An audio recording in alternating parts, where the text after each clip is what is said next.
Bħalissa huma ħafna dawk li jieħdu l-btala tagħhom u statistika tal-Eurostat tikkonferma li tul is-snin ix-xejra baqgħet dik li l-Ewropej jieħdu vaganza fl-Ewropa.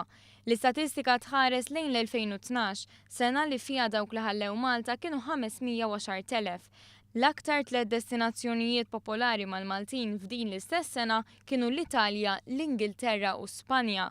Fl-istess sena residenti tal-Unjoni Ewropea għamlu aktar minn biljun vjaġġ tal-lejl jew aktar. Kważi nofs dawn il-vjaġġi servew għal btala fil-waqt li n-nofs liħor kienu żjarat lil qraba u l-ħbieb, safar fuq xogħol u raġunijiet oħra.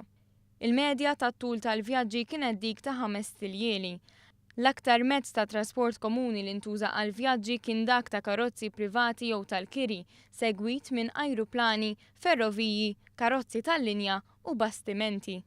L-aktar 3 destinazzjonijiet popolari għal residenti tal-Unjoni Ewropea kienu Spanja, Franza u l-Italja.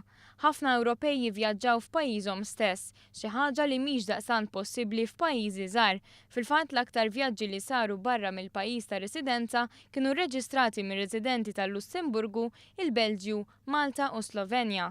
Bħala gżira Malta għandha l-akbar numru ta' vjaġġi magħmulin bl-ajru fl-Unjoni Ewropea, b'Ċipru u l-Irlanda jsegwuha fit-tieni u t-tielet post rispettivament.